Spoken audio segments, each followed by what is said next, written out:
नमस्कार, जय जोहार। छत्तीसगढ़ न्यूज में आपका बहुत बहुत स्वागत है। चलिए देखते हैं आज की 15 फटाफट बड़ी खबरों को। भूपेश बघेल ने राज्यपाल को सौंपा इस्तीफा, हार पर दिया पहला बयान।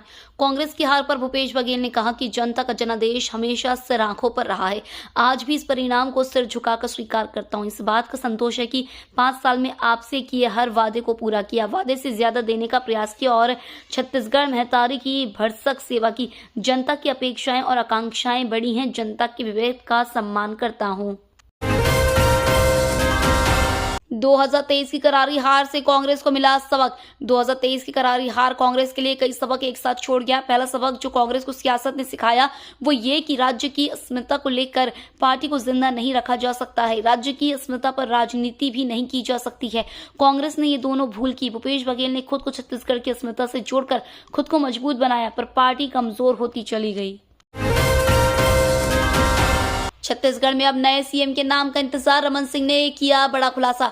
रमन सिंह ने कहा है कि जो भ्रष्टाचार कांग्रेस राज में हुआ है उसकी जांच की जाएगी। 2-3 दिन में विधायक दल का नेता चुनने की प्रक्रिया पूरी हो जाएगी। राज्य में पार्टी की जीत के बाद मुख्यमंत्री के चेहरे को लेकर पूर्व मुख्यमंत्री रमन सिंह ने कहा कि पार्टी जो भी जिम्मेदारी मुझे देगी वो पूरी करूंगा। जो पार्टी की प्रक्रिया है विधायक दल का नेता चुनने की, वो 2-3 दिन में पूरी हो जाएगी और ज्यादा समय सरकार बनाने में नहीं लगेगा। छत्तीसगढ़ विधानसभा से राज परिवार का टोटल सफाया। पहली बार हारे एक साथ सभी सदस्य।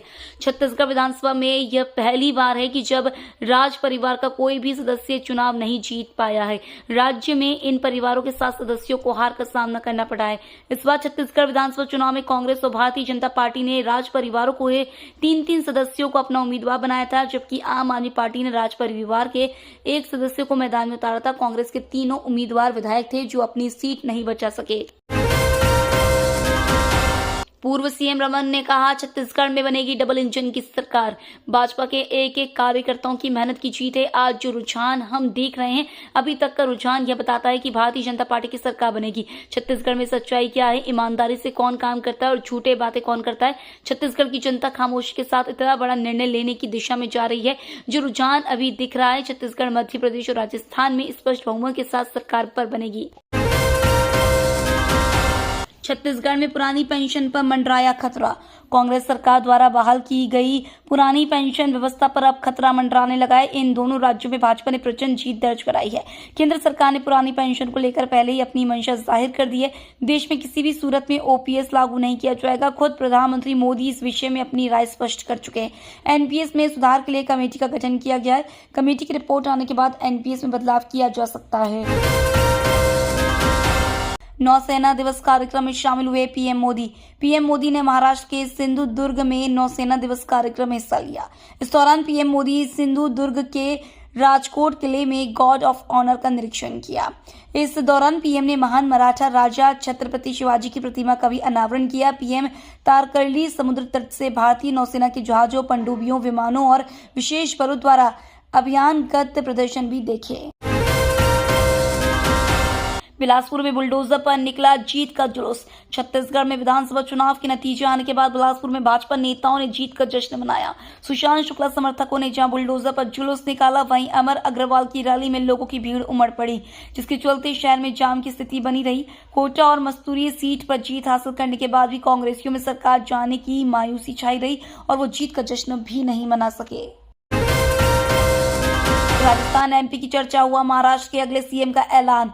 मध्य प्रदेश, छत्तीसगढ़ और राजस्थान की जीत से उत्साहित महाराष्ट्र बीजेपी के राज्याध्यक्ष चंद्रशेखर बावनकुले ने राज्य में होने वाले अगले चुनावों में बीजेपी की जीत की भविष्यवाणी की है। बावनकुले ने कहा है कि देवेंद्र फडणवीस 2024 में मुख्यमंत्री बनेंगे। वह वानखेड़े स्टेडियम में शपथ लेंगे। बावनकुले ने भंडारा जिले के लाखनी में पार्टी की एक बैठक में कार्यकर्ताओं से पूछने के बाद यह ऐलान किया है। महाराष्ट्र में 2024 के अंत तक चुनाव होंगे। इंडिया गठबंधन में दरार, ममता ने बैठक में आने से किया मना। 3 राज्यों में हार के बाद कांग्रेस को बड़ा झटका लगा है। इंडिया गठबंधन की बैठक में आने से पश्चिम बंगाल की सीएम ममता बनर्जी ने मना कर दिया है। 26 विपक्षी दलों के इंडिया गठबंधन की अब तक 3 बैठकें पटना, बेंगलुरु और मुंबई में हो चुकी है। अगली बैठक 6 दिसंबर को दिल्ली में होनी थी, जिसमें आने से ममता ने मना कर दिया है। अब गठबंधन में दरार की अटकलें लगाई जा रही हैं। कहर बनकर टूट रहा है रेल यात्रियों पर मिचोंग का संकट। रेल यात्रियों की मुश्किलें एक बार फिर बढ़ गई हैं। रेलवे ने इस बार चक्रवाती तूफान मिचोंग की वजह से लगभग आधा दर्जन ट्रेनों को कैंसिल कर दिया है। दरअसल मौसम विभाग के अलर्ट जारी के बाद रेलवे ने छत्तीसगढ़ से होकर आंध्र प्रदेश जाने और वहां से आने वाली कुछ ट्रेनों के रद्द कर दिया है। यह गाड़ियां 6 दिसंबर तक अलग अलग दिनों में रद्द रहेंगी। रेलवे स्टेशन की कूली ने अंतर्राष्ट्रीय पावर लिफ्टिंग में जीता स्वर्ण। रेलवे स्टेशन कोरबा में कूली का काम करने वाले दीपक पटेल ने एक नया कीर्तिमान रच दिया है। उन्होंने नेपाल में आयोजित अंतर्राष्ट्रीय पावर लिफ्टिंग स्पर्धा में गोल्ड मेडल जीतकर विजेता का खिताब हासिल किया है।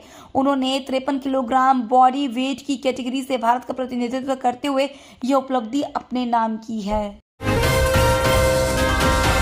जगदलपुर में खूंखार लकड़बग्घे का आतंक, युवक पर किया हमला। केशकाल थाना क्षेत्र के अंतर्गत बेड़मा पटवारी पारा में 2 लकड़बग्घे ने एक युवक पर हमला कर दिया। मामले के बारे में जानकारी देते हुए केशकाल थाना प्रभारी ने बताया कि बेड़मा पटवारी पारा में एक युवक पैदल जा रहा था, तभी अचानक 2 लकड़बग्घे ने हमला कर घायल कर दिया। घटना के बाद घायल को अस्पताल में उपचार के लिए भर्ती किया गया, जहां उपचार के दौरान मौत हो गई। धर्मजयगढ़ पुलिस ने किया मानव तस्करी रैकेट का भांडाफोड़। रायगढ़ के कापू और धर्मजयगढ़ पुलिस ने संयुक्त कार्रवाई कर मानव तस्करी गिरोह का भांडाफोड़ करते हुए 4 नाबालिगों को आरोपितों के चंगुल से मुक्त कराकर उनके परिवारजन को सौंपा गया है। इस मामले में कापू पुलिस ने 3 आरोपियों को अपहरण और मानव तस्करी की संगीन धाराओं में गिरफ्तार कर रिमांड पर जेल भेजा है। छत्तीसगढ़ में भी दिखेगा चक्रवाती तूफान मिचोंग का असर। बंगाल की खाड़ी में बने चक्रवाती तूफान मिचोंग के प्रभाव से छत्तीसगढ़ का मौसम बड़ी करवट लेने वाला है। मौसम विभाग ने राज्य में अगले 3 दिनों तक प्रदेश के कई जिलों में बारिश का अनुमान जताया है।